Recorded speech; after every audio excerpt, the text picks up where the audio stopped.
വൊക്കാബുലറിയുമായി ബന്ധപ്പെട്ട ഒരു ടോപ്പിക്കാണ് നോക്കുന്നത്. നമ്മൾ ഇഡിയംസ് ആണ് നോക്കുന്നത്. അതിൽ ക്യാറ്റും ഡോഗുമായി ബന്ധപ്പെട്ട കുറച്ച് ഇഡിയംസ് ആണ് നോക്കുന്നത്. ക്യാറ്റും ഡോഗുമായി ബന്ധപ്പെട്ട ഇഡിയംസ്. അതിൽ ആദ്യത്തെയാണ് ക്യാറ്റ് ആൻഡ് ഡോഗ്സ് ലൈഫ്. നമ്മളെ വീട്ടിൽ പട്ടിയും പൂച്ചയും കാണുമല്ലോ, അതെപ്പോഴും കൂട്ടായിരിക്കില്ല, എപ്പോഴും വഴക്കായിരിക്കും. അപ്പോൾ അങ്ങനെ ഓർത്തിരുന്നാൽ മതി. ക്യാറ്റ് ആൻഡ് ഡോഗ്സ് ലൈഫ് എന്ന് പറഞ്ഞാൽ ഓൾവേസ് കോറലിംഗ്, അല്ലെങ്കിൽ കോറലിംഗ് ലൈഫ്. ഓൾവേസ് കോറൽ എന്ന് പറയാം, അല്ലെങ്കിൽ കോറലിംഗ് ലൈഫ്, അല്ലെങ്കിൽ ഡിസ്പ്യൂട്ടിംഗ് ലൈഫ് എന്ന് പറഞ്ഞാലും മതി. ഡിസ്പ്യൂട്ട് എന്ന് പറഞ്ഞാലും വഴക്കെന്നാണ്. അപ്പോൾ ക്യാറ്റ്സ് ആൻഡ് ഡോഗ്സ് ലൈഫ് എന്ന് പറഞ്ഞാൽ കോറലിംഗ് ലൈഫ്. എങ്ങനെ ഓർത്തിരിക്കാം? വീട്ടിൽ പട്ടിയും പൂച്ചയുണ്ട്, അതെപ്പോഴും കൂട്ടായിരിക്കില്ല, എപ്പോഴും വഴക്കടിക്കുന്നു എന്ന് ഓർത്താൽ മതി. രണ്ടാമത്താണ് cats and dogs. Cats and dogs എന്ന് പറഞ്ഞാൽ ഈ ലൈഫ് പറയുമ്പോഴത്തേക്കും ഭൂമിയിലാണ്. അപ്പം ലൈഫ് ഇല്ലെങ്കിൽ ഭൂമിയിലല്ല എന്ന് ഓർക്കുക. അപ്പോൾ ഹെവി റെയിൻ, ശക്തമായ മഴ, അവിടെ അങ്ങനെ തന്നെയാണ്, ഇടിയും മിന്നലും. അപ്പോൾ അവിടെയും വഴക്കാണെന്ന് ഓർക്കുക. അപ്പോൾ ക്യാറ്റ്സ് ആൻഡ് ഡോഗ്സ് എന്ന് പറഞ്ഞാൽ ഹെവി റെയിൻ, ശക്തമായ മഴ. അതുപോലെ വരുന്ന മറ്റൊന്നാണ് raining cats and dogs. Raining cats and dogs എന്ന് പറഞ്ഞാലും ഹെവി റെയിൻ ആണ്. റെയിനിങ് ക്യാറ്റ്സ് ആൻഡ് ഡോഗ്സും ഹെവി റെയിൻ. പറഞ്ഞു, ക്യാറ്റ്സ് ആൻഡ് ഡോഗ്സ് ലൈഫ് എന്ന് പറഞ്ഞാൽ quarrelling life, cats and dogs എന്ന് പറഞ്ഞാൽ heavy rain, raining cats and dogs എന്ന് പറഞ്ഞാലും ഹെവി റെയിൻ. ഇനി അടുത്തതാണ് ക്യാറ്റ് നാപ്പ്. നാപ്പ് എന്ന് പറഞ്ഞാൽ മയക്കം എന്നാണ് അർത്ഥം, ചെറിയ ഉറക്കം. അപ്പോൾ ക്യാറ്റ് നാപ്പ് എന്ന് പറഞ്ഞാൽ ഷോർട്ട് സ്ലീപ്പ്. നമ്മൾ ക്ലാസ്സിലേക്ക് ഇരുന്ന് ഉറങ്ങിപ്പോകില്ലേ, അല്ലെങ്കിൽ ചെറിയ മയക്കം. അപ്പോൾ cat nap means short sleep.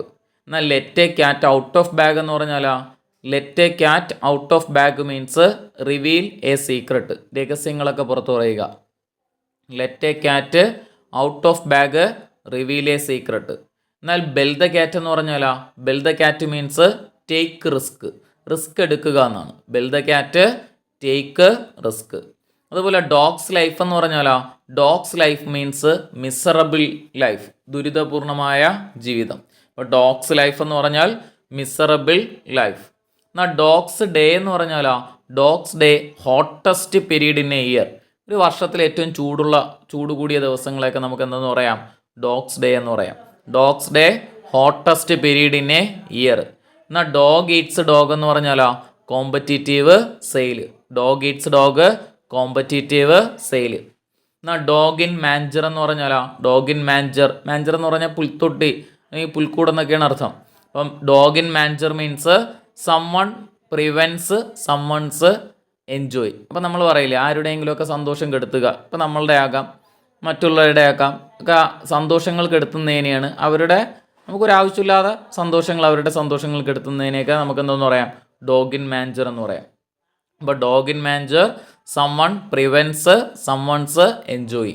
ഒന്നും കൂടെ, cats and dogs life quarrelling life, cats and dogs heavy rain, raining cats and ഡോഗ്സും heavy rain, cat nap short sleep, let a cat out of bag reveal a secret, bell the cat take risk, dog's life miserable life, dogs day hottest period in a year, dog eats dog competitive sale, dog in manger someone prevents someone's enjoying.